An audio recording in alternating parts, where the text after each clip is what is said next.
अस्सलाम वालेकुम। SM news के साथ मैं हूं इश्तियाक। खबरों का सिलसिला बढ़ाते हुए खबर शामिल करते हैं लसबेला से। हमारे नुमाइंदे आमर अनवर की रिपोर्ट के मुताबिक लसबेला बंदर रात पर गरीब मजदूरों पर तशद्दुद करने वाला पोल्ट्री फार्म का मालिक राजी मलिक गिरफ्तार। SHO गुलाम अकबर शेख ने जेर हिरासत 5 मजदूरों को बाजियाब कर लिया। मुकदमा न करने के लिए मुल्ज़म की जानब से एड़ी चोटी का जोर।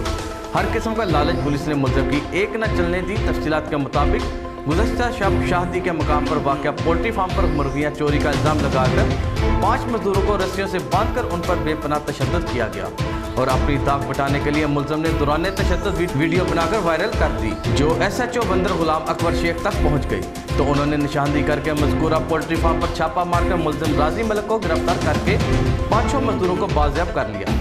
इस मौका पर गुलाम अकबर शेख ने मीडिया से गुफ्तगू करते हुए बताया कि कानून की रिट किसी को चैलेंज करने की इजाज़त नहीं देंगे।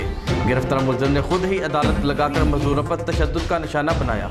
ताहम हमने साबित किया कि कानून गरीब और हक का साथ देगा। गिरफ्तार मुल्ज़िम ने मुकदमे से बचने के लिए हर कोशिश की, मगर हम झुकने और बिकने वाले नहीं। अपनी जायज़ तैनाती में किसी को जुल्म करने नहीं देंगे।